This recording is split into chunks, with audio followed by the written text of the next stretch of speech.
যে মসজিদ উন্নয়নের চেয়ে মুসল্লিদের উন্নয়ন দরকার বেশি।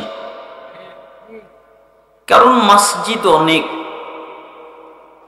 মসজিদের ফ্লোরগুলো, দেয়ালগুলো চকচক চকচক করে, আর মসজিদে যারা সালাত আদায় করে তাদের ঈমান একদম নড়বড়ে। রাসূল সাল্লাল্লাহু আলাইহি ওয়াসাল্লামের সময় মসজিদ ছিল কাঁচা, তার ভিতরে যারা সালাত আদায় করতেন তাদের ঈমান ছিল বড্ড পাকা। আর আজকের যুগের মসজিদগুলো পাকা, যারা সালাত আদায় করে তাদের ঈমান খুবই কাঁচা। আল্লাহ সুবহানাহু ওয়া তাআলা আমাদেরকে বুঝার তৌফিক দান করুন। আপনারা জানেন, অবগতিতে আছেন, এটা একটা জ্ঞানের মজলিস। কিসের মজলিস? জ্ঞানের। এই জায়গায় আসতে হয় জ্ঞান অর্জন করার জন্য। কেন বলেন? কেন? জ্ঞান অর্জন করার জন্য। উত্তর আমি আগেই বলে দিয়েছি, তারপরে আপনাকে প্রশ্ন করেছি। এরকম নয় যে ডাইরেক্ট প্রশ্ন করলাম পারবেন না, এজন্য আমি আগেই বলে দিয়েছি যে এখানে আসতে হয় জ্ঞান অর্জন করার জন্য। বলেন কেন আসতে হয়? জ্ঞান অর্জন। অন্য কোনো নিয়তে, অন্য কোনো আশায়, অন্য কোনো কারণে এখানে আসা হারাম। নেকি হবে না, গুনাহ হবে। এই জন্য সবচেয়ে গুরুত্বপূর্ণ কাজ হচ্ছে জ্ঞান অর্জন করার আগে নিয়তকে পরিশুদ্ধ করা, সঠিক করা, যে আমি আসলাম কেন। আপনারা যারা জ্ঞান অর্জন করেন তাদের মর্যাদা আল্লাহর কাছে অনেক বেশি। কত বেশি? রাসূল সাল্লাল্লাহু আলাইহি ওয়াসাল্লাম বলেন, মিশকাত 204 এবং 212 নম্বর হাদিস, মান সালাকা তরিকান ইয়ালতামিসু ফীহি ইলমান সালাকাল্লাহু লাহু বিহি তরিকান মিন তুরুকিল জান্নাহ। যে ব্যক্তি জ্ঞান অর্জন করার জন্য, ইলম অর্জন করার জন্য, কোরআন এবং হাদিস জানার জন্য কোনো জায়গায় যায়, আল্লাহ এর বিনিময়ে তার জান্নাতের পথকে সহজ, সরল, সঠিক করে দেয়। অর্থাৎ কেউ যদি চায় আমার জান্নাতের পথ সহজ হয়ে যাক, আমার জান্নাতের পথ সরল হয়ে যাক, আমার জান্নাতের পথ সঠিক হয়ে যাক, এটা যদি কেউ চায়, তাহলে এমন জায়গায় তারা যেন বসে যেখানে কোরআন এবং হাদিস থেকে জ্ঞান অর্জন করা যায়।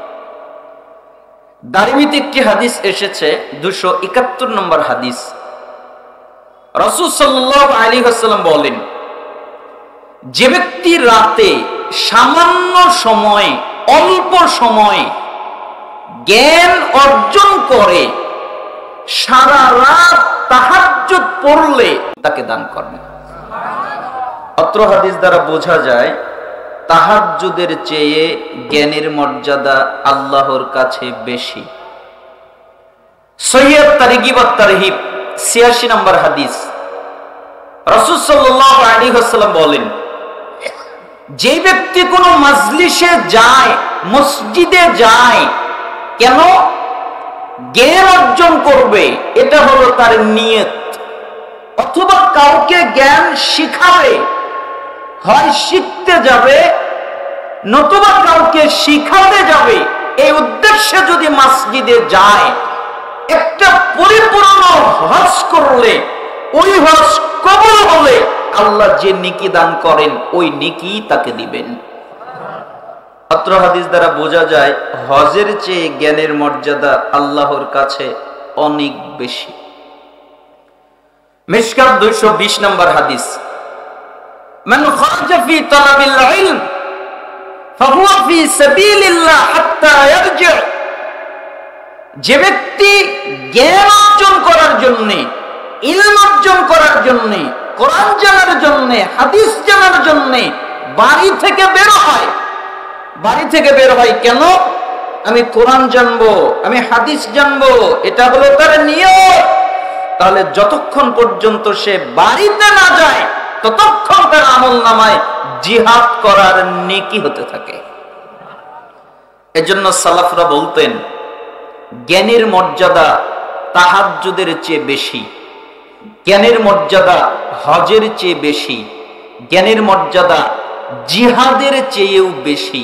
আল্লাহ এর চেয়ে বেশি নেকি দান করেন কেউ যদি নিয়ত করে জ্ঞান অর্জন করা। তাবরানী মুজাম্মুল কাবির 639 নম্বর হাদিস, আরেকটি সাফার 641 নম্বর হাদিস।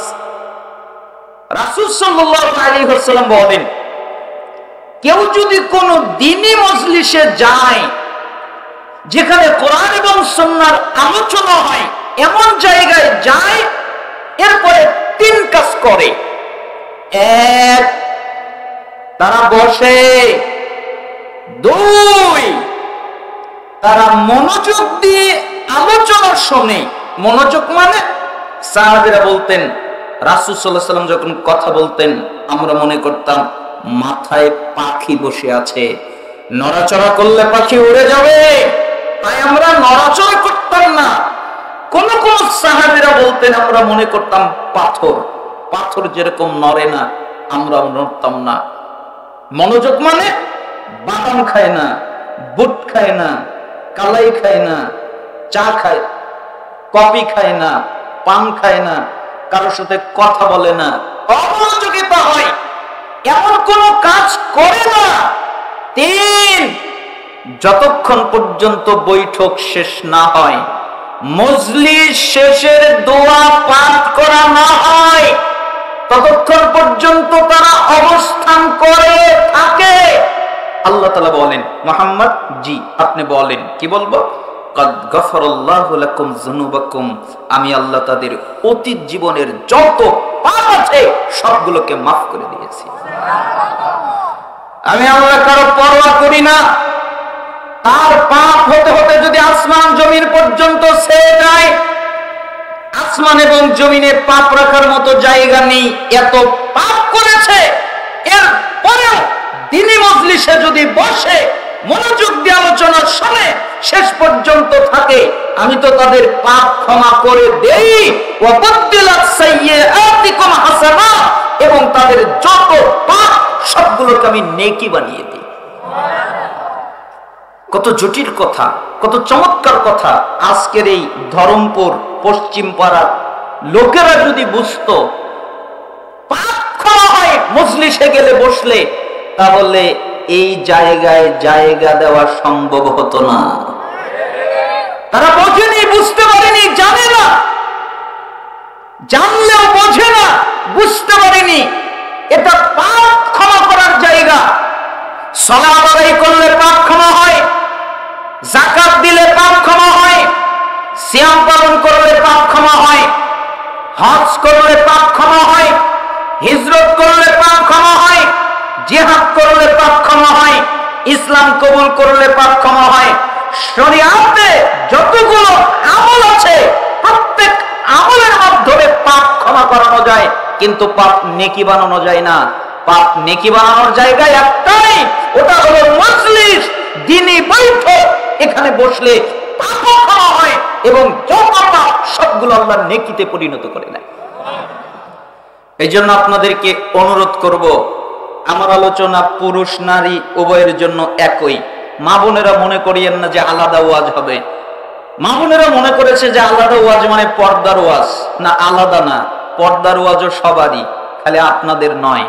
পুরুষেরাও পর্দা করবে, নারীরাও পর্দা করবে, দুজনেরই বিধান আছে।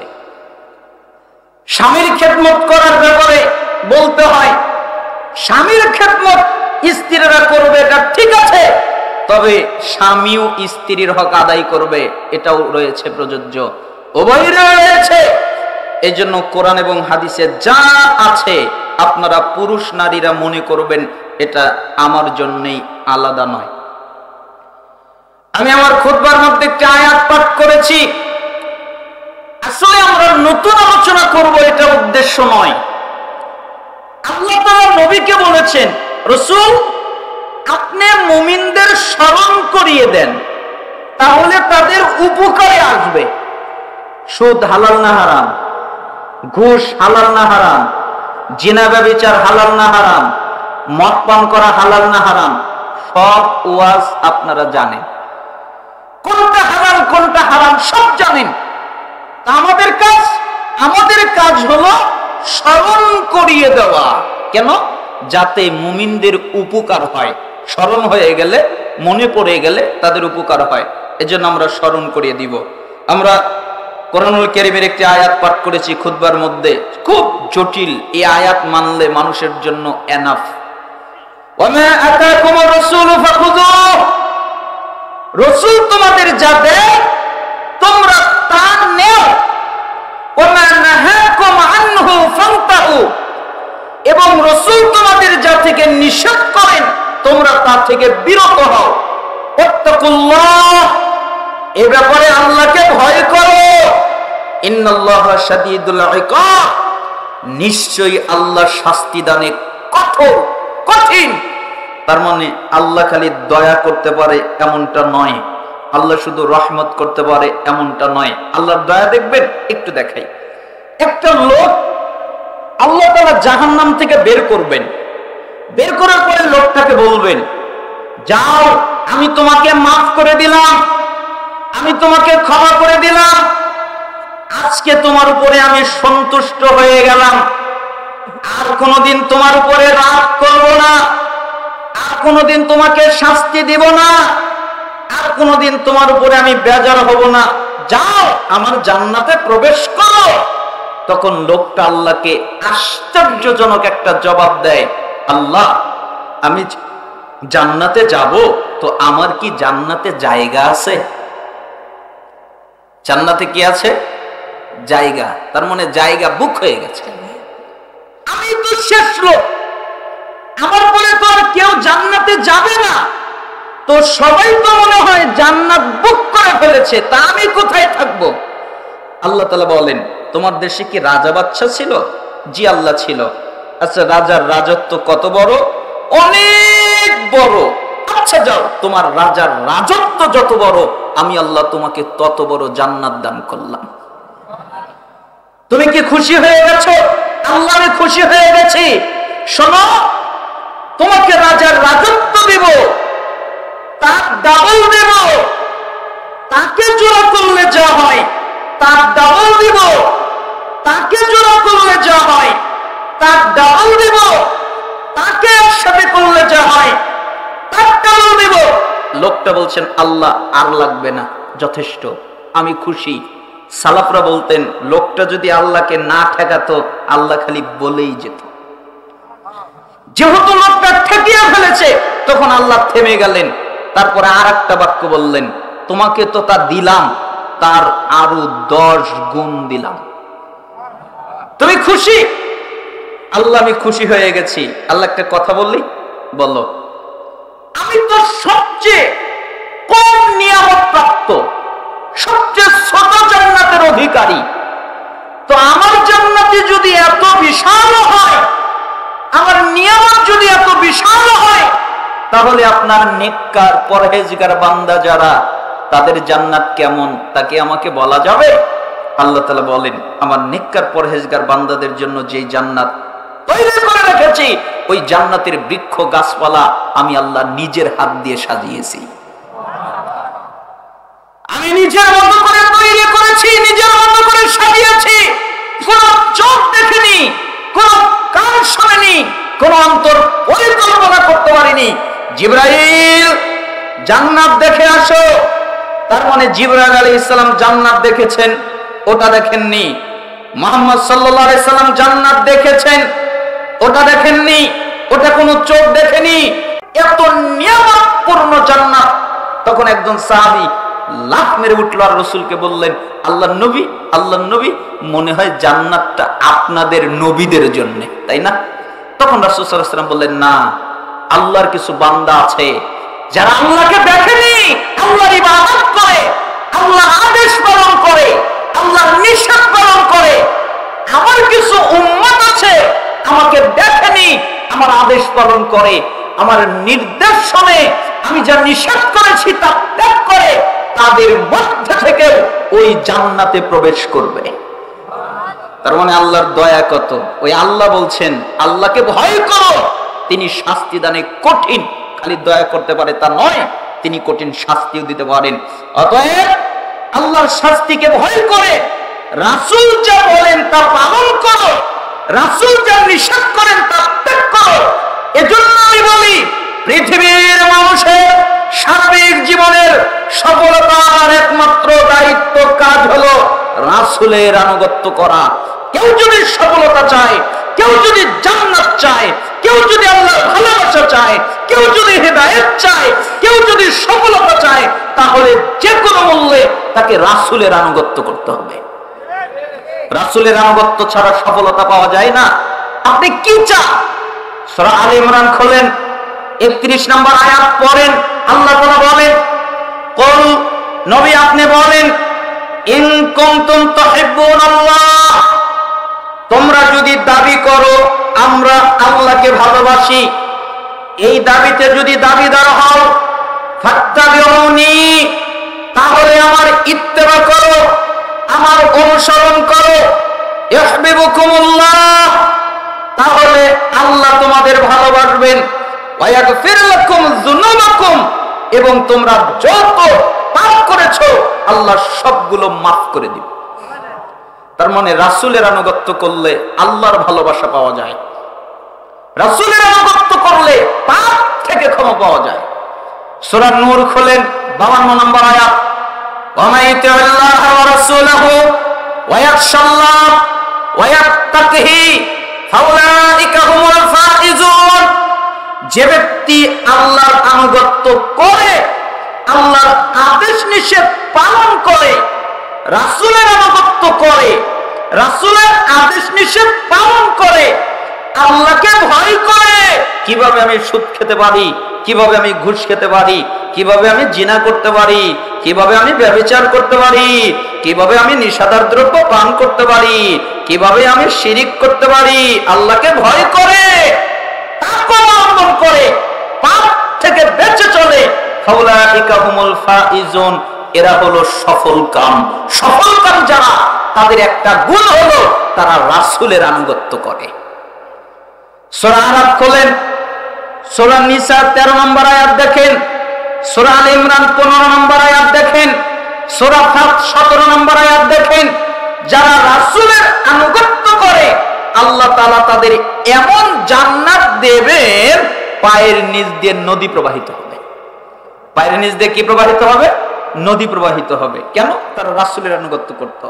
সূরা আরাফ খোলেন, 158 নম্বর আয়াত, فآمنوا بالله ورسوله النبي الأمي الذي يؤمن بالله وكلماته واتبعوه لعلكم تهتدون, তোমরা ঈমান আনো আল্লাহর প্রতি, আল্লাহর বার্তাবাহক উম্মি নবীর প্রতি। কেন? যে নবী আল্লাহর প্রতি ঈমান এনেছেন, আল্লাহ যে কিতাব নাজিল করেছেন ওই কিতাবের প্রতি ঈমান এনেছেন, তোমরা ওই নবীর আনুগত্য করো, ওই নবীর ইত্তেবা করো, ওই নবীর অনুসরণ করো, লাআল্লাকুম তাহতাদুন, তাহলে তোমরা হিদায়াত প্রাপ্ত হবে, আল্লাহ তোমাদের হিদায়াত দান করবেন। কার আনুগত্য করলে? রাসূলের আনুগত্য করলে। এখান থেকে কিন্তু 5টা জিনিস পেয়ে গেছি। কয়টা জিনিস? 5টা। দেখেন গুণী। 1, আল্লাহর ভালোবাসা, 2, হিদায়াত, 3, পাপ থেকে ক্ষমা, 4, সফলতা, 5, জান্নাত। আবার দেখেন, 1, আল্লাহর ভালোবাসা, 2, হিদায়াত, 3, পাপ থেকে ক্ষমা, 4, সফলতা, 5, জান্নাত। কার আনুগত্য করলে? রাসূলের আনুগত্য করলে। 5টা তো অনেক বেশি। আমি তো বলি এই 5টার একটা যদি কোনো মানুষ পেয়ে যায় তাহলে সেই হলো ভাগ্যবান। কিভাবে? আল্লাহর ভালোবাসা যদি পায় আর কিছু লাগে, অথবা হিদায়াত যদি পায় আর কিছু লাগে, অথবা পাপ থেকে যদি ক্ষমা পায় আর কিছু লাগে, অথবা সফলতা যদি পায় আর কিছু লাগে, অথবা জান্নাত যদি পায় আর কিছু লাগে, যে কোনো একটা পেলেই এনাফ। অথচ আল্লাহ তাআলা কতগুলো উদাহরণ দিলেন রাসূলের আনুগত্য করলে এগুলো পাওয়া যাবে। এজন্য আপনার আমার জীবনের সার্বিক কাজ হচ্ছে যে কোনো মূল্যে রাসূলের আনুগত্য করা। পারবেন না? আল্লাহ তাআলা আমাদের কবুল করুন। আবু দাউদের 4607 নম্বর হাদিস, তিরমিজি 2676 নম্বর হাদিস, ইবনে মাজার 42 নম্বর হাদিস, ইবনে হিব্বানের 5 নম্বর হাদিস, সহিহ তারগিব ওয়া তারহিবের 37 নম্বর হাদিস। রাসূল সাল্লাল্লাহু আলাইহি সাল্লাম বলেন, ওয়া ইন্নাহু মান ইয়াইশ মিনকুম বাদি ফাসায়ারা ইখতিলাফান কাসীরা ফাআলাইকুম বিসুন্নতি ওয়া সুন্নাতিল খুলাফা'iর রাশিদিন আল মাহদিয়্যিন আদু আলাইহা বিন নওয়াজিস। শোনো, তোমরা যারা আমার পরে বেঁচে থাকবে, আমি মুহাম্মদ বেশি দিন বাঁচতে পারবো না, আমি বেশি দিন বাঁচবো না, আমি তোমাদের মধ্য থেকে চলে যাব, আমি মরে যাব, আমি মৃত্যুবরণ করব, আমি স্থানান্তর হয়ে যাব। তোমরা যারা আমার পরে বেঁচে থাকবে তারা দেখতে পাবে ইখতিলাফ, মতভেদ, মতানৈক্য, একজনের সাথে আরেকজনের মিল নেই, একজন এক কথা বলে আরেকজন আরেক কথা বলে, একজন এক ফতোয়া দেয় আরেকজন আরেক ফতোয়া দেয়, একজন এক পদ্ধতি বলে আরেকজন আরেক পদ্ধতি বলে। তোমরা যদি এই অবস্থায় পড়ে যাও তাহলে তোমাদের উপরে আবশ্যক কর্তব্য হলো, দায়িত্ব হলো, আমি রাসূলের সুন্নাত আর আমার খোলাফায়ে রাশিদিনের সুন্নাতকে শক্ত করে মারির দাঁত দিয়ে কামড়ে আঁকড়ে ধরে থাকবে। যেরকম মারির দাঁত দিয়ে একটা কাপড়কে আঁকড়ে ধরলে ওটাকে সরানো যায় না, সারানো যায় না, ছিটানো যায় না, ঠিক তুমি সুন্নাত আমলের মাধ্যমে সুন্নাত আঁকড়ে ধরবে যেন তোমার থেকে সুন্নাত ছুটে না যায়। এজন্য এই ধরমপুর পশ্চিমপাড়া এই ইমান ও আমলের উন্নয়ন কল্প ইসলামী জালসার ময়দান থেকে আমরা ঘোষণা দিতে চাই যে প্রয়োজনে আমরা ফাঁসির মঞ্চে ঝুলতে রাজি আছি, ফাঁসির মঞ্চে ঝোলার জন্য আমরা প্রস্তুত আছি, বুলেট বোমার আঘাত খাওয়ার জন্য প্রস্তুত আছি, তবে রাসূলের সুন্নাত ত্যাগ করার জন্য আমরা প্রস্তুত নাই। প্রয়োজনে আমরা জীবন বিলিয়ে দিতে রাজি আছি, ইমামের পিছনে সূরা ফাতিহা পড়া বন্ধ করতে, ইমামের পিছনে জোরে আমিন বলা বন্ধ করতে, বুকে হাত দেওয়া বন্ধ করতে, রফুল ইদান করা বন্ধ করতে, জানাজার সালাতে সূরা ফাতিহা বন্ধ করতে আমরা রাজি নাই। প্রয়োজনে জীবন চলে যাবে তবু রাসূলের সুন্নাত ছাড়তে দিব না। এটাই আমাদের দায়িত্ব, এটাই আমাদের কর্তব্য। সুন্নাতকে যে কোনো মূল্যে আঁকড়ে ধরতেই হবে, আঁকড়ে ধরতেই হবে। আল্লাহ তাআলা যেন আমাদেরকে সুন্নাতের উপরে অটল থাকার তৌফিক দান করেন। রাজি আছেন না আপনারা সবাই? সুন্নাত মানবেন তো? আল্লাহর নবী যদি কোনো কথা বলেন মানবেন? এজন্যই তো সহিহ বুখারীর 7280 নম্বর হাদিস, পরিচিত হাদিস, রাসূল সাল্লাল্লাহু আলাইহি সাল্লাম বলেন যে কুল্লু উম্মতি ইয়াদখুলুনাল জান্নাহ ইল্লা মান আবা। আমার যত উম্মত আছে সবাই জান্নাতে যাবে, কেউ বাকি থাকবে না। আমার উম্মত যত পুরুষ যত নারী সবাই জান্নাতে যাবে, কেউ বাকি থাকবে না। তখন তিনি বললেন ইল্লা মান আবা, তবে যারা আবা করে তারা জান্নাতে যাবে না। আবা মানে আবার দুটি অর্থ, আরো অনেক অর্থ আছে। আমি আবা শব্দের অনেকগুলো অর্থ আমি পড়েছি, তবে দুটি অর্থ আমাদের বাংলাদেশে চলে। এক, যে ব্যক্তি বলে রাসূলকে মানি না। দুই, যে ব্যক্তি বলে জান্নাত মানি না। যে ব্যক্তি বলে রাসূল আবার কে, যে ব্যক্তি বলে জান্নাত আবার কি, এই আবা করে। তো সাহাবায়ে কেরাম বললেন কিলা ইয়া রাসূলুল্লাহ ওয়া মান ইয়া আবা, হে আল্লাহর নবী, কে বলল রাসূলকে মানি না, কে বলল জান্নাত মানি না, এ কথা বলল কে? তখন তিনি বললেন শোনো, মান আতাআনি দাখালাল জান্নাহ, যারা আমার আনুগত্য করলো দাখালাল জান্নাহ, ওরা জান্নাতে চলে গেল। আমি নবী যা বললাম এগুলো যারা পালন করলো, যে পুরুষ নারী আমি রাসূলের কথা শুনলো, দাখালাল জান্নাহ, ওরা জান্নাতে চলে গেল। ওমান আসানি ফাকাত আবা, আর আমি যা নিষেধ করলাম এগুলো করো না, এটা হারাম, যারা আমার নিষেধকে ওভারটেক করলো ওরাই আবা করলো, ওরাই আমাকে অস্বীকার করলো, ওরা জান্নাতে যাবে না। আমি বলেছি সুদ খেলো না, ও খেলো কেন? আমি নবীকে মানে না তাই আমি বলেছি ঘুষ খেলো না, ও খেলো কেন? আমি নবীকে মানে না তাই আমি বলেছি জিনা ব্যভিচার করো না, ও করে কেন? আমি নবীকে মানে না তাই আমি বলেছি নিষেধাজ্ঞ দ্রব্য পান করো না, ও করে কেন?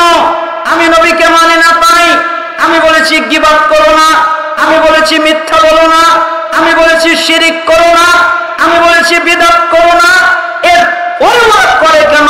আমি নবীকে মানি না তাই যারা আমি নবীকে মানে না, আমি নবীর কথা শুনে না, ওরা আবার অন্তর্ভুক্ত, ওরা জান্নাতে যাবে না। এজন্য একজন সালাফ বলতেন যে পৃথিবীর মানুষেরা কথার মাধ্যমে রাসূলকে মানে, কিন্তু কাজের মাধ্যমে রাসূলকে মানে না। কথার মাধ্যমে রাসূলকে খুব মানে, আপনি কি রাসূলকে মানেন? বলে কি আপনি কি রাসূলের জন্য জীবন দিতে পারবেন? বলে কি আমি সবার আগে দিতে পারবো। কিন্তু যদি বলা হয় তাহলে রাসূলের জন্য দাড়িটা ছেড়ে দেন, রাসূলের জন্য সালাত আদায় করেন, রাসূলের জন্য শিরিক বন্ধ করেন, রাসূলের জন্য সুদ ছাড়েন, রাসূলের জন্য ঘুষ ছাড়েন, তখন আর পারে না। এই জন্য কর্মের মাধ্যমে সে পারে না, কিন্তু কথার মাধ্যমে পারে। তো রাসূল যদি কিছু বাক্য বলেন সাল্লাল্লাহু আলাইহি সাল্লাম, আপনারা শুনবেন, রাজি আছেন?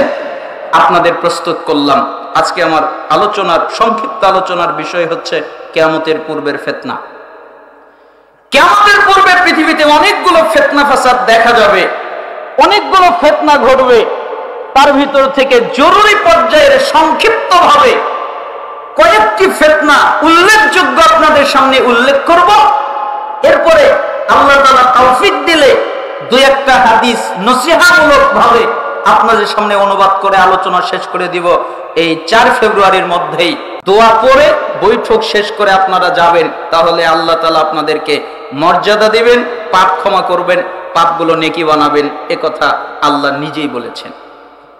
কিয়ামতের পূর্বের ফিতনা, কিয়ামতের পূর্বে যতগুলো ফিতনা ফাসাদ দেখা যাবে তার একটা জরুরি ফিতনা হচ্ছে প্রত্যেক পরবর্তী যুগ আগের যুগের চেয়ে খারাপ হবে। অর্থাৎ 2024 সাল যেমন ছিল 25 সাল আরো খারাপ হবে, 25 সাল যেমন থাকবে 26 সাল আরো খারাপ হবে, 26 সাল যেমন থাকবে 30 সাল আরো খারাপ হবে। রাসূল সাল্লাল্লাহু আলাইহি সাল্লামের সাহাবী জুবাইর ইবনে আদি তিনি একদিন আনাস ইবনে মালিক রাসূল সাল্লাল্লাহু আলাইহি সাল্লামের সাহাবীকে জিজ্ঞেস করলেন, আনাস ইবনে মালিক, জি হাজ্জাজ বিন ইউসুফ আমাদের উপরে জুলুম করে, আমাদের উপরে অত্যাচার করে, আমাদের উপরে নির্যাতন করে, পৃথিবীতে যত শাসক এসেছে আবু বকর সিদ্দিক রাদিয়াল্লাহু আনহু, ওমর ইবনুল খাত্তাব রাদিয়াল্লাহু আনহু, ওসমান রাদিয়াল্লাহু আনহু, আলী রাদিয়াল্লাহু আনহু, ওমর ইবনে আব্দুল আজিজ রাহিমাহুল্লাহ, ইনারা ছাড়া যত শাসক পৃথিবীতে এসেছে অধিকাংশ শাসক মানুষের উপরে জুলুম আর অত্যাচার করেছে। এটা শাসকদের খাসলত, এটা তাদের চরিত্র। শাসক হলেই সে মানুষের উপরে জুলুম করেছে, অত্যাচার করেছে। বাংলাদেশের শাসক করেছে, বাংলাদেশের বাহিরে আরো কত জায়গায় বাশার আল-আসাদ সিদনিয়া কারাগার তৈরি করে কত নিরপরাধ মানুষের উপরে জুলুম আর অত্যাচার করেছে। বাংলাদেশে আয়নাঘর বানিয়ে কত জুলুম অত্যাচার করা হয়েছে। তার মানে যে শাসক হয় সে সাধারণ মানুষের উপরে জুলুম করে, অত্যাচার করে। তাই আনাস বিন মালিককে বলছেন, হাজ্জাজ বিন ইউসুফ আমাদের উপরে জুলুম করে, আমাদের উপরে অত্যাচার করে, আপনি বলেন তো আমরা কি করতে পারি? তখন আনাস বিন মালিক বললেন, ইসবিরু, তোমরা ধৈর্য ধারণ করো, তোমরা ধৈর্য অবলম্বন করো। কেন? প্রত্যেক পরবর্তী যুগ আগের যুগের চেয়ে খারাপ হবে। এখন যে যুগ আছে এই যুগের চেয়ে পরবর্তী যুগ খারাপ হবে। কে বলেছে? আমি তোমাদের নবী মুহাম্মদ সাল্লাল্লাহু আলাইহি সাল্লামকে বলতে শুনেছি। আর তিনি আমি বলেছেন, যতক্ষণ পর্যন্ত আল্লাহর সাথে সাক্ষাৎ না হবে, মৃত্যু না ঘটবে, ততক্ষণ পর্যন্ত মানুষ সামনের দিকে খারাপের দিকে যেতে থাকবে। অতএব তোমাদের কাজ হচ্ছে ধৈর্য ধারণ করা, সবর করা, ঈমানের উপরে অটল থাকা। কিয়ামতের পূর্বে যতগুলো ফিতনা হবে তার একটা ফিতনা হলো রাসূলের যুগে যে ইসলাম চর্চিত হতো, নবী সাল্লাল্লাহু আলাইহি সাল্লামের রেখে যাওয়া ইসলাম পাওয়া যাবে না। আপনি তার ইসলাম খুঁজে পাবেন না, তার ইসলাম পাওয়া যাবে না। উম্মে দারদা রাদিয়াল্লাহু আনহু তিনি বলেন, দাখালা আলাইয়া আবু দারদা ওয়া হুয়া মুকদুবুন।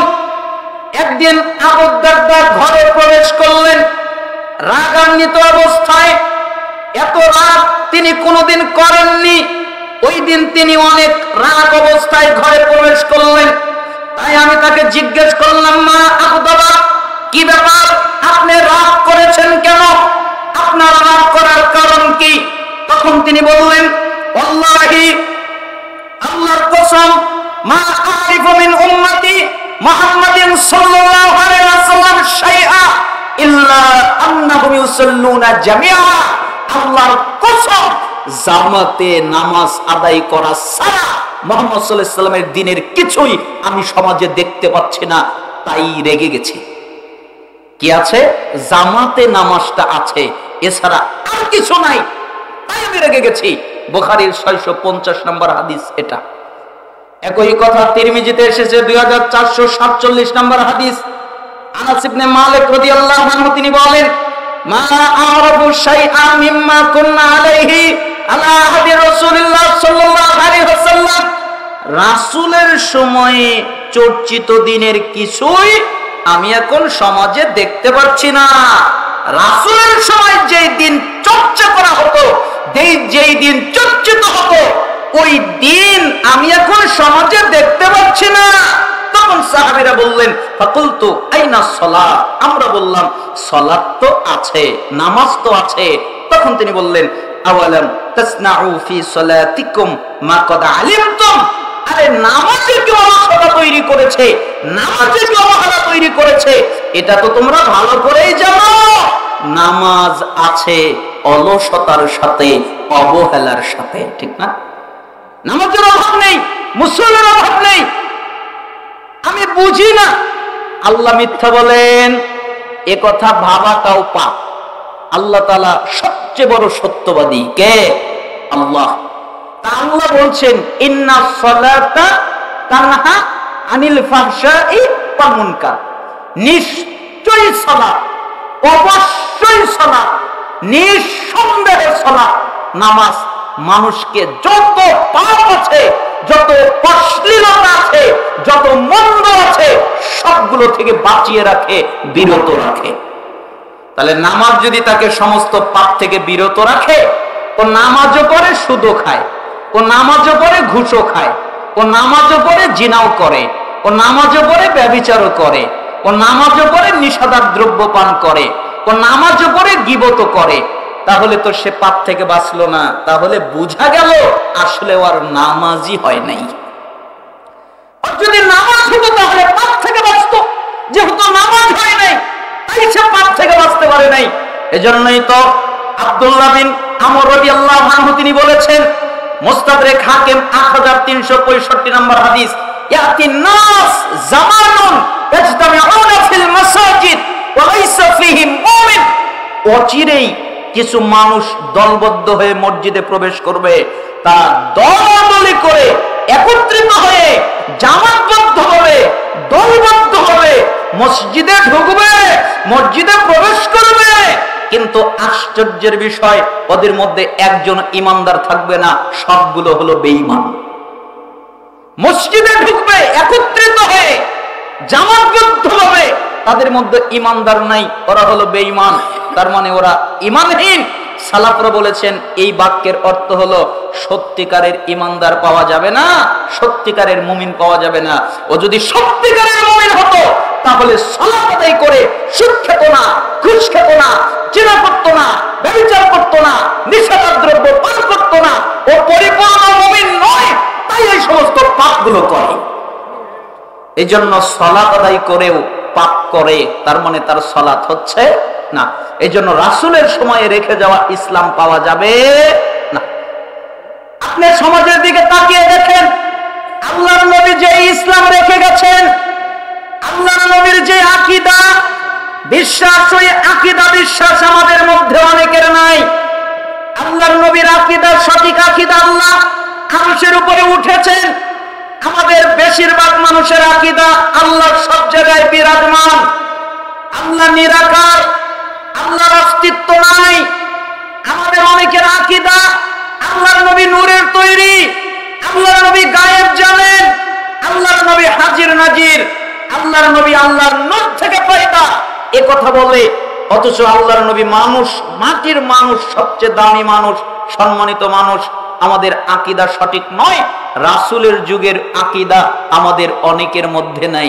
আমরা নাই যারা আহলে হাদিস, তারা নাই আকীদা সঠিক আছে, কিন্তু এর বাহিরে বাংলাদেশে সবগুলোই অন্য দলের লোক, তাদের অধিকাংশ আকীদা সঠিক নয়। রাসূলের মতো সালাত নেই, তিনি যেভাবে সালাত আদায় করেছেন ওইভাবে সালাত আদায় হয় না। রাসূলের মতো যাকাত নেই, তিনি যেভাবে যাকাত দিয়েছেন ওইভাবে যাকাত হয় না। এরা যাকাত টাকা দেওয়ার পরিবর্তে, অর্থ দেওয়ার পরিবর্তে, সম্পদ দেওয়ার পরিবর্তে এরা ওই কিছু কম দামি শাড়ি কিনে দেয় যাকাত। আর যেখানে ফিতরা দিতে হয় খাদ্য দিয়ে, ওইখানে দেয় হলো টাকা। মানে উল্টে গেছে। রাসূলের যুগের মতো ফিতরা নেই, রাসূলের যুগের মতো সিয়াম নেই। সিয়াম ইফতার করার ক্ষেত্রে টাইম হয়ে যায়, তারপরেও সতর্কতার জন্য আরো 3 মিনিট পরে করে, ইহুদি খ্রিস্টানদের মতো করে। অথচ রাসূল সাল্লাল্লাহু আলাইহি ওয়াসাল্লাম বলেছেন, আমার উম্মত ততদিন কল্যাণে থাকবে যতদিন তারা টাইম হওয়ার সাথে সাথে ইফতার করবে, তারা ততদিন কল্যাণের মধ্যে থাকবে। আমাদের দেশের অধিকাংশ মানুষ টাইম হওয়ার পরে আরো অতিরিক্ত 3 মিনিট পরে ইফতার করে। তার মানে রাসূলের জমায়ের সিয়াম নেই, তার মতো হজ নেই। আমি মনে করতাম যে হজে কোনো শিরিক হয় না। তো আমি যখন আল্লাহ আমাকে নিয়ে গেলেন, তো একটা লোক কাবা ঘরের কাবা চত্বরে কিছু কবুতর থাকে, অনেক কবুতর থাকে। তো ওই কবুতরকে খাদ্য দিচ্ছে, কালাই দিচ্ছে, চাউল দিচ্ছে, গম দিচ্ছে। তা আমি মনে করতেছি যে হয়তো পাখিকে খাওয়াচ্ছে। এজন্য আমি বললাম মুরব্বীকে, ভালো কাজ করেন, মারহাবা দিয়ে চলে গেলাম। তখন ঘরের মধ্যে যখন দেখা হলো, তখন আমাকে বলল, আমি ওখানে কি করলাম তুমি কি বুঝেছো? আমি বললাম, না, আপনি পাখিদের সাথে মজা করলেন, সুন্দর কাজ, এতে অখুশির কিছু নাই। কয় না, আমার এলাকার মা বোনেরা ওরা আমাকে গম, চাল আর কালাই দিয়ে দিয়েছে। কেন? এই মক্কার কবুতরকে খাওয়ালে সন্তান হবে। আমি মনে হয় আসমান থেকে বললাম, বলে কি? তারপর আরেকটা ঘটনা আমার সাথে ঘটেছিল।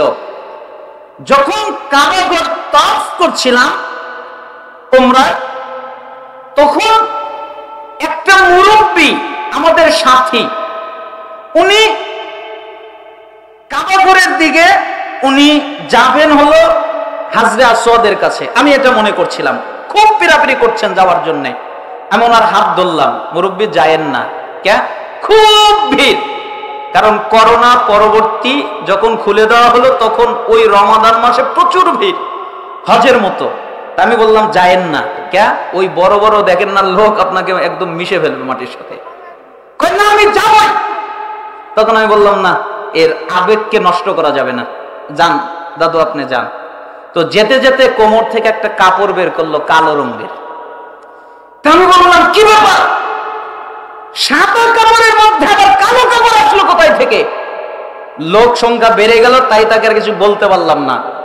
যখন হোটেলে আসলাম, তখন আমি প্রথম তাকে রিসিপশনে দেখে জিজ্ঞেস করলাম, দাদু ব্যাপার কি, কালো কাপড় বের করলেন কেন? আপনি না হাজিরা চুমা খেতে গেলেন? কেন? ওটা না তো কেন গেছেন? অনেকে করে না, ও মায়ের ভুল করে, হজে ভুল করে, রাসূলের যুগের মতো আমল নেই। এজন্য সাহাবী উসমান ইবনে আফফান রাদিয়াল্লাহু আনহু যখন ইন্তেকাল করলেন, মুসলমানদের ভিতরে যখন ক্ষমতা নিয়ে দ্বন্দ্ব লেগে গেল, ঠিক ওই সময়ে আবু দারদা আর আনাস বিন মালিক দুজন এই কথা বলেছিলেন যে রাসূলের যুগের ইসলাম এখন নাই। যদি তখনের কথা বলে থাকেন, তাহলে এখন যদি বলতেন, তাহলে বলতেন ইসলামই নাই। তার মানে সব জায়গায় পরিবর্তন এসে গেছে। কিয়ামতের পূর্বে আরেকটা ফিতনা ঘটবে। মুসনাদে আহমদ 22214 নম্বর হাদিস, আবু উমামা আল-বাহিলি রাদিয়াল্লাহু আনহু তিনি বলেন রাসূল সাল্লাল্লাহু আলাইহি ওয়াসাল্লাম বলেছেন ইসলামের রশি একটার পরে একটা ছিঁড়ে যাবে। ইসলামের যতগুলো আমল আছে এই আমল একটার পরে একটা ছিঁড়ে যাবে, এই আমলগুলো পাওয়া যাবে না। ফাআউয়ালুহুন্না মাকদাল হুক, সর্বপ্রথম যে রশি ছিঁড়ে যাবে সেটি হলো শাসন ব্যবস্থার রশি। পৃথিবীতে শাসন ব্যবস্থা পাওয়া যাবে না, হকপন্থী ন্যায়পন্থী শাসক পাওয়া যাবে না, প্রকৃত শাসন ব্যবস্থা পাওয়া যাবে না। শাসন ব্যবস্থা হবে জোরজার, মুল্লুকতা, ক্ষমতাজার, সমাবেশ ক্ষমতাজার, তার পার্লামেন্টার ক্ষমতাজার, চেয়ারটা গদিটা ক্ষমতার উপরে চলবে। রাজনীতি এমন হয়ে যাবে মার কাট হয়ে যাবে, যে যাকে মারতে পারবে, যে যত বেশি ক্ষমতা দেখাতে পারবে সে হবে রাজা, সে হবে সরকার। এরকম ঘটে যাবে, শাসন ব্যবস্থা থাকবে না, এটা চলে যাবে। আর এরপরে যেটা চলে যাবে সেটা হলো নামাজ। নামাজি লোক পাওয়া যাবে না। আপনাদের দুর্গাপুর এই ধরমপুরের সমস্ত মানুষ মনে হয় নামাজি, তাই না? বেনামাজি নাই? জোরে বলেন আছে না নাই? বাংলাদেশ, আমি আশ্চর্য হই, কয় 93% মুসলমানের দেশ, আর গণনা করলে 93%-এর 90% হলো বেনামাজি। আমি তো বেশি করে বলি নাই, কম করে বলছি, গুনলে আরো বেশি হবে। সবগুলো অধিকাংশই বেনামাজি। এজন্য সুদাইস হাফিজাহুল্লাহ অনেকদিন আগে খুতবা দিতে গিয়ে বলেছিলেন বাংলাদেশ ওটা তো ভৌগোলিক মুসলমানদের দেশ, তার মানে এটা খাতনা করিয়েছে তাই মুসলমান, ইমানের বলে বলি আর নয়। এই জন্য কিয়ামতের পূর্বে আরেকটা ফিতনা ঘটবে, নামাজি পাওয়া যাবে না, অধিকাংশ লোক হবে বেনামাজি। আচ্ছা, আপনারা কি জানেন যারা নামাজ পড়ে না ওরা মুসলমান না কাফের? আর জোরে বলেন মুসলমান না কাফের? কাফের। ওদের কোন ইসলামের জায়গা নেই। ওয়ালা তাতরুকুন্না সালাতান মাকতুবাতান মুতাআম্মিদান ফাইন্না মান তারাকা সালাতান মাকতুবাতান মুতাআম্মিদান ফাকাদ বারিয়াত মিনহু জিম্মাতুল্লাহ। আল্লাহর নবী বললেন তোমরা ইচ্ছা করে সালাত ছেড়ে দিও না, ইচ্ছা করে নামাজ ছেড়ে দিও না, ইচ্ছা করে সালাত বর্জন করো না। যারা ইচ্ছা করে সালাত ছেড়ে দেয়, ইচ্ছা করে নামাজ ছেড়ে দেয়, আল্লাহ তাদের উপর থেকে আল্লাহর দেওয়া দায়িত্ব উঠিয়ে নেয়। তাদের উপরে আল্লাহর কোনো দায়িত্ব থাকে না। আরেক হাদিসে এসেছে আল্লাহর নবীর দায়িত্ব থাকে না। আরেক হাদিসে এসেছে আল্লাহর দ্বীনের দায়িত্ব থাকে না। যারা সালাত আদায় করে না ওরা আল্লাহ থেকে মুক্ত, ওরা আল্লাহর নবী থেকে মুক্ত, ওরা আল্লাহর দ্বীন থেকে মুক্ত। আর ওদের পরিচয়, আমরা ওদের ইহুদি বলি না, আমরা ওদের খ্রিস্টান বলি না, আমরা ওদের আর কিছু বলি না। আমরা এটাই বলি যেটা আল্লাহর নবী বলেছেন, ওরা হলো কাফের, ওরা হলো মুশরিক। দলিল কোরআনের সূরা তাওবার 5 নম্বর আয়াত পড়েন, 11 নম্বর আয়াত পড়েন। আল্লাহ তাআলা বলেছেন যারা সালাত আদায় করে ওরা তোমাদের দ্বীনি ভাই, যারা সালাত আদায় করে না ওরা তোমাদের দ্বীনি ভাই নয়। মুসলিম খোলেন 82 নম্বর হাদিস, ইন্না বাইনার রাজুল ওয়া বাইনাশ শিরক ওয়াল কুফর তারকুস সালাহ। নিশ্চয় একটা ব্যক্তি, একটা কাফের, একটা মুশরিক, এদের মধ্যে পার্থক্য নামাজ। যারা নামাজ পড়ে ওরা ঈমানদার, যারা সালাত আদায় করে ওরা ঈমানদার, যারা সালাত নামাজ পড়ে না ওরা হলো কাফের, ওরা হলো মুশরিক। তিরমিজি 2618 নম্বর হাদিস, বাইনাল কুফরি ওয়াল ঈমান তারকুস সালাহ। নিশ্চয় একটা ঈমানদার আর একটা কাফের, এদের মধ্যে পার্থক্য সালাত। যারা সালাত আদায় করে ওরা ঈমানদার, যারা সালাত আদায় করে না ওরা কাফের। তিরমিজি 2621 নম্বর হাদিস, আল আহদুল্লাযী বাইনানা বাইনাহুমুস সালাহ ফামান তারাকাহা ফাকাদ কাফার। আমাদের মধ্যে তাদের মধ্যে, আমরা যারা ঈমানদার তারা যারা কাফের, আমরা যারা ঈমানদার তারা যারা কাফের, এই দুই দলের মধ্যে পার্থক্য নামাজ। যারা নামাজ ছেড়ে দিল ওরা কাফের হয়ে গেল। ইবনে মাজাহ 1080 নম্বর হাদিস, লাইসা বাইনাল আবদ ওয়াশ শিরক ইল্লা তারকুস সালাহ। নিশ্চয়ই একটা কাফের, একটা মুশরিক, আল্লাহর একটা বান্দা, নামাজ, যারা সালাত ছেড়ে দিল, যারা নামাজ ছেড়ে দিল, ওরা শিরিক করলো। নামাজ ছেড়ে দিলে ওরা কি করলো? শিরিক, মুশরিক। তার মানে ওরা মুসলিম নয়, ওরা ইমানদার নয়। এ ব্যাপারে আমার 19টা হাদিস মুখস্থ আছে ব্রেনের মধ্যে। তো এখান থেকে আমি আপনাকে 4টা বললাম, এর দ্বারাই আপনি বুঝে যান যারা সালাত আদায় করে না ওরা মুসলমান নয়। এটা রাসূলের ফতোয়া। কার ফতোয়া? রাসূলের। সাহাবীরা কি ফতোয়া দিতেন? আলী রাদিয়াল্লাহু আনহু তিনি বলেন, মাল্লাম ইউসাল্লি ফাহুয়া কাফিরুন, যারা সালাত আদায় করে না এরা হলো কাফের। আব্দুল্লাহ বিন মাসউদ রাদিয়াল্লাহু আনহু তিনি বলেন, মান তারাকাস সালাত ফালা দীন লাহু, যারা সালাত আদায় করে না এদের দ্বীন ধর্ম নাই।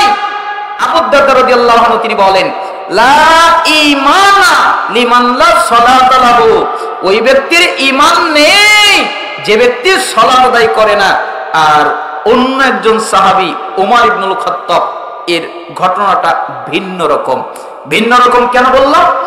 একটা ঘাতক চেষ্টা করছে কিভাবে ওমরকে মারা যায়, কিভাবে ওমরকে হত্যা করা যায়। সে ওমরকে হত্যা করবে, ওমরকে মারবে। তো কোনো উপায় পাচ্ছিল না। তো শয়তান মানুষের বেশ ধারণ করে আসলো। এরপরে লোকটার কাছে গিয়ে বলল, তুমি কি ওমরকে হত্যা করতে চাও? আপনি কিভাবে জানলেন? হ্যাঁ, আমি তো চাই। তাহলে আমার কথা শোনো, তাহলে তুমি হত্যা করতে পারবে। কি শুনতে হবে? তুমি যদি ওমরকে মারতে চাও, পারবে না। পারবো না, ওটা তো আমিও জানি। আর কি হবে তাই বলেন।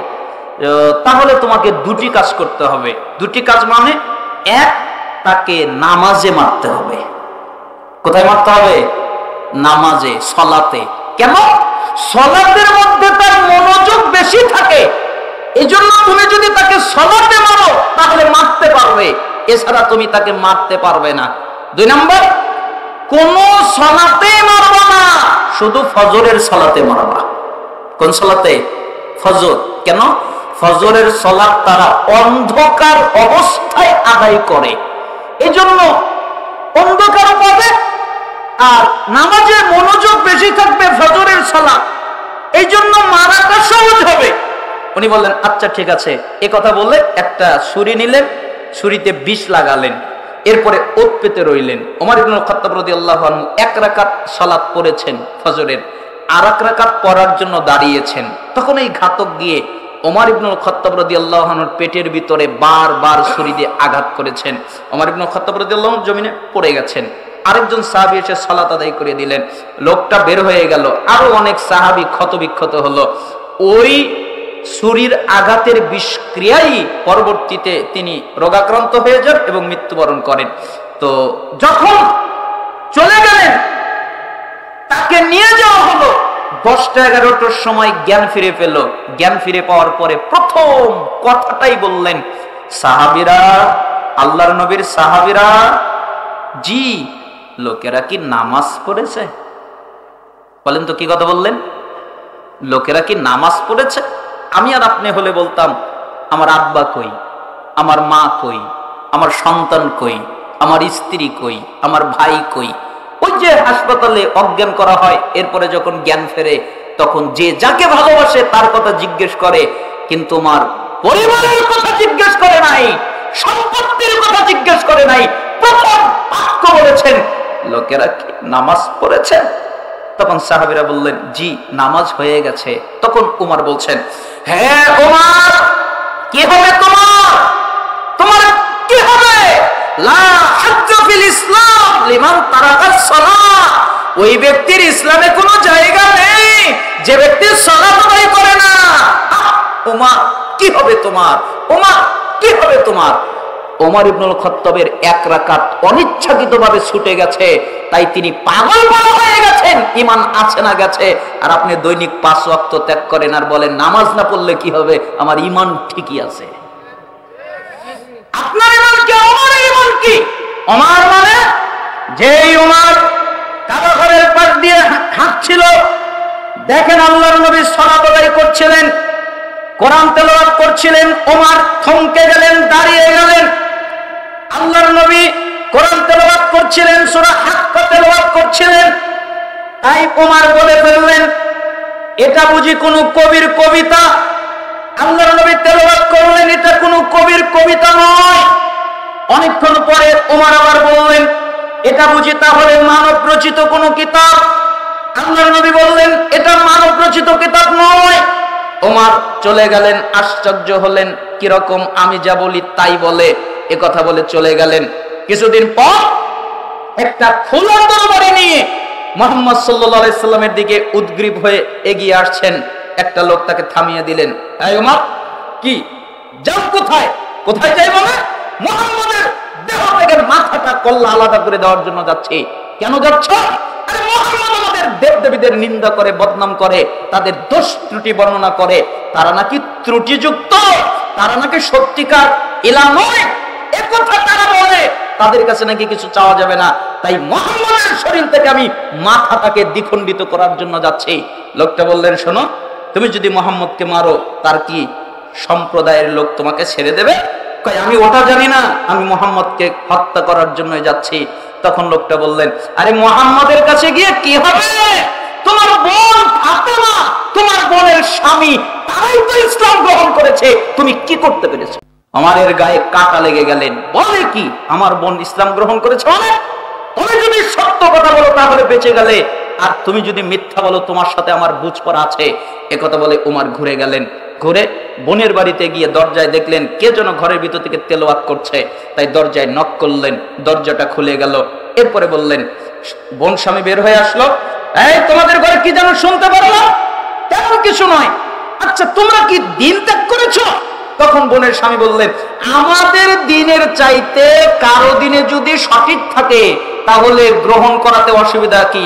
একথা বলতেই ওমর একবারে পিটতে পিটতে একবার মাটিতে শুয়ে ফেলে দিয়েছেন। বোন তার স্বামীকে ঠেকাবার জন্য এসেছে, বোনকে পিটতে পিটতে একবারে মুখের রক্ত সব বের করে ফেলেছেন, মুখ দিয়ে রক্ত ছিটকে বেড়েছে। মাটিতে তাকে রেখে মাথার উপরে পা দিয়ে ওমর বলছেন, বল মুহাম্মদের দিন ত্যাগ করবি কিনা বল। কিছুদিন আগে আল্লাহর নবী দোয়া করেছিলেন, আল্লাহ তুমি উমারকে না হলে আবু জাহেলকে, দুজনের একজনকে তুমি ইসলামের জন্য কবুল করো।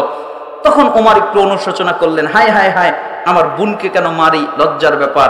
হায় হায় হায়, আমার বোন স্বামীকে কেন মারি, লজ্জার ব্যাপার। আচ্ছা, তোমরা যেন কি পড়লে, আমাকে একটু দেওয়া যাবে? না, আপনাকে দেওয়া যাবে না। কেন?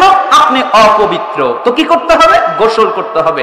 আচ্ছা ঠিক আছে, থাকো, আমি গোসল করে আসি। ওমর রাদিয়াল্লাহু আনহু গোসল করে আসলেন। ওমর গোসল করে আসলেন। এরপরে বললেন, দাও তো। তখন দিল।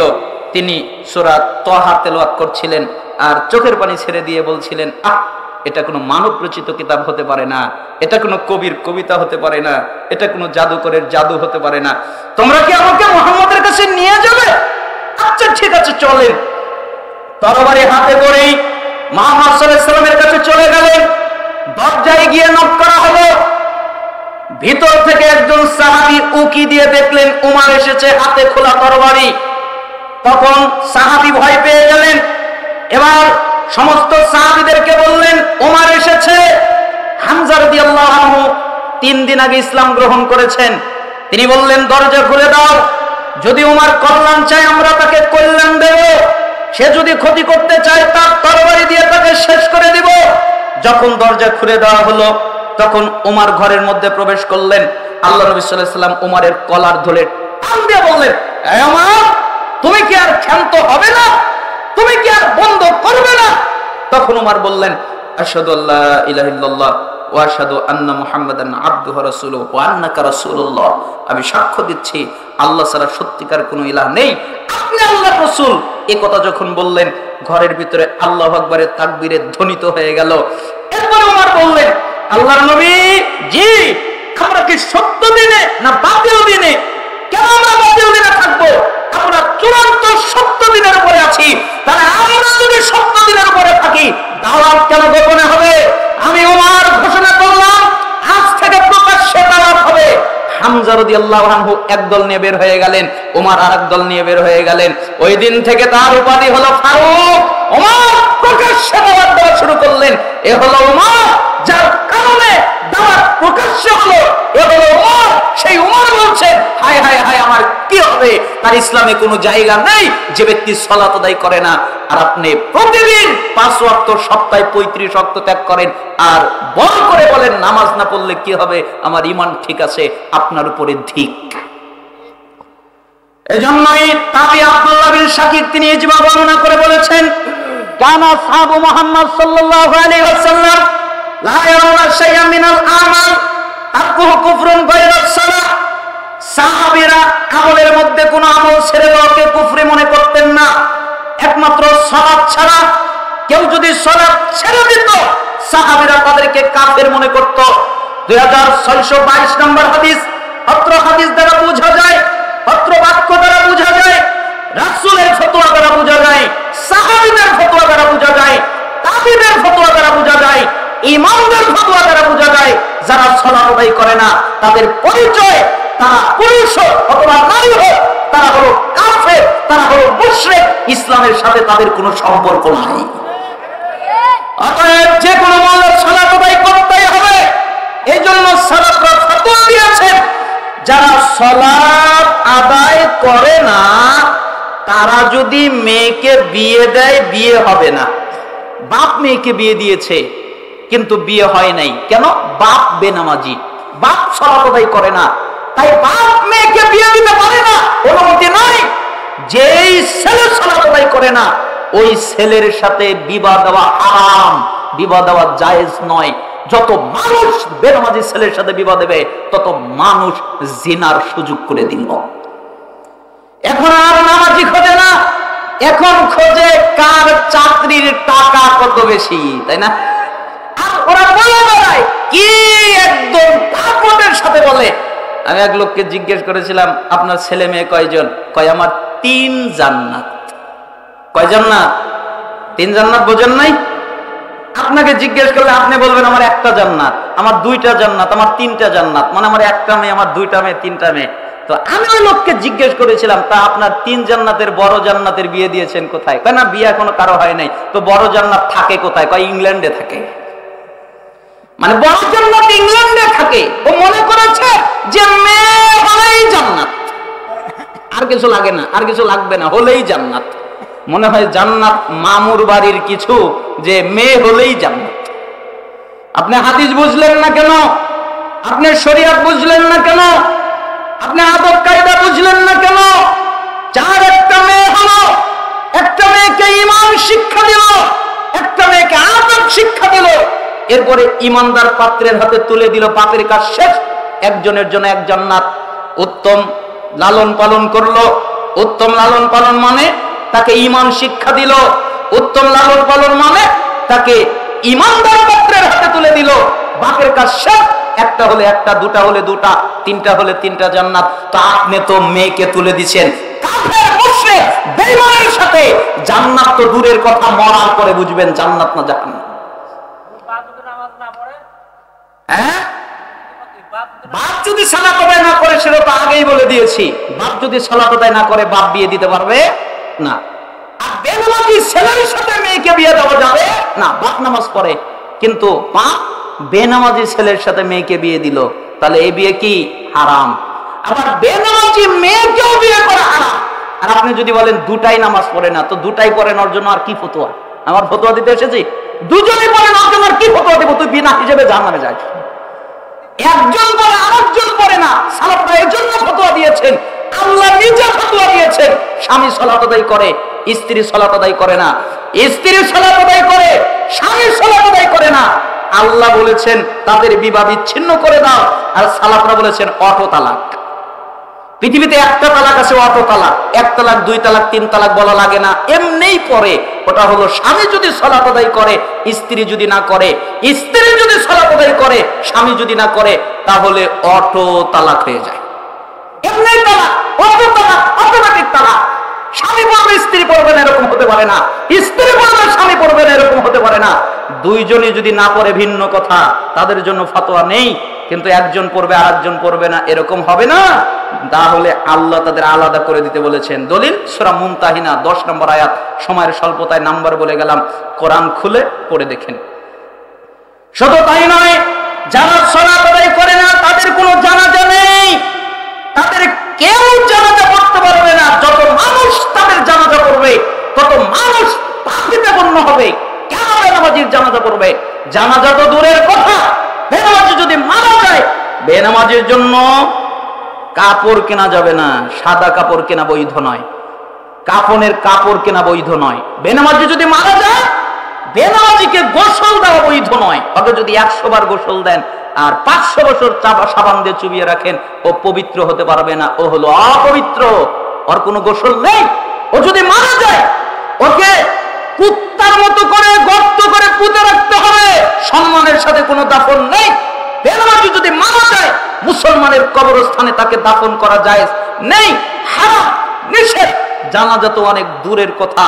আল্লাহর নবী তার মায়ের জন্য আল্লাহর কাছে দোয়া করার অনুমতি চায়, আল্লাহ অনুমতি দেয় না।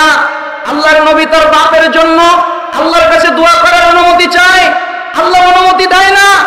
আল্লাহর নবী তার চাচার জন্য আল্লাহর কাছে দোয়া করার অনুমতি চায়, আল্লাহ অনুমতি দেয় না।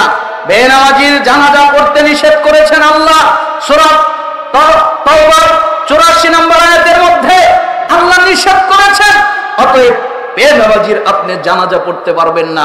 আসমানের নিচে জমিনের উপরে সবচেয়ে বর্বর, সবচেয়ে অসভ্য, সবচেয়ে নোংরা ওই ব্যক্তি যে ব্যক্তি নামাজ সালাত আদায় করে না।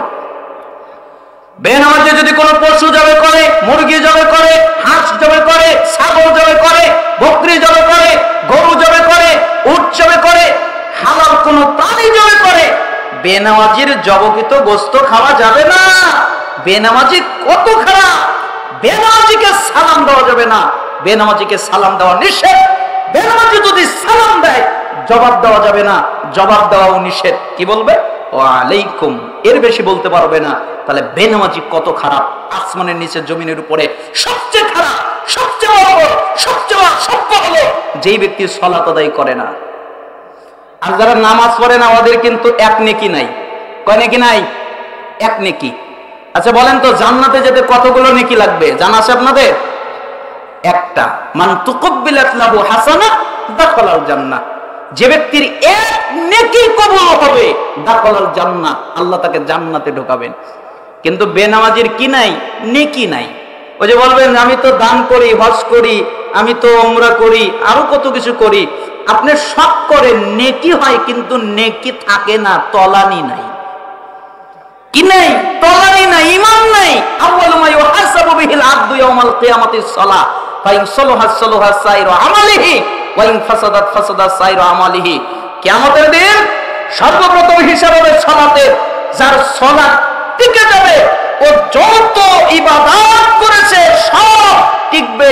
যার সালাত টিকবে না, ও যত ইবাদত করেছে সবগুলো বাতিল, বরবাদ হয়ে যাবে। তার মানে সালাত, নামাজ আছে, সব আছে, নামাজ নাই, কিচ্ছু নাই। আপনারা কি বুঝলেন? নামাজ পড়তে হবে না, না পড়লেও চলবে? এতদিন যা করছেন ওটা না। আজ থেকে নতুন অঙ্গীকার নেন। কারা কারা নামাজ পড়বেন দুই হাত উঁচু করে দেখান। লিল্লাহি তাকবীর। আল্লাহকে বলেন, হে আল্লাহ, আমরা আর সালাত ছেড়ে দিব না, আমরা আর নামাজ ছেড়ে দিব না। আল্লাহ তাআলা আপনাদের কবুল করুন। যুবক ভাই, আপনারা ভালো কাজ করেন, খুব সুন্দর কাজ। তবে আপনাদের জন্য সবচেয়ে জরুরি কাজ হচ্ছে যে কোনো মূল্যে সালাত আদায় করা। সালাত আদায় করার জন্য পবিত্রতা লাগে।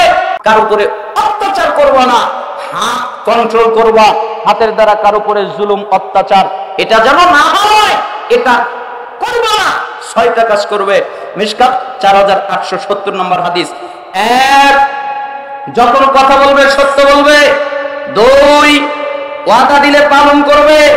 3, আমানত রক্ষা করবে। 4, লজ্জাস্থান হেফাজত করবে। 5, চক্ষুকে নিয়ন্ত্রণে রাখবে। 6, তোমাদের হাতকে কন্ট্রোল করবে। যদি এই 6টা কাজ করতে পারো, আমি মুহাম্মদ জিম্মাদারিত্ব নিলাম, তোমাদের যে কোনো মূল্যে জান্নাতে নিয়েই যাব।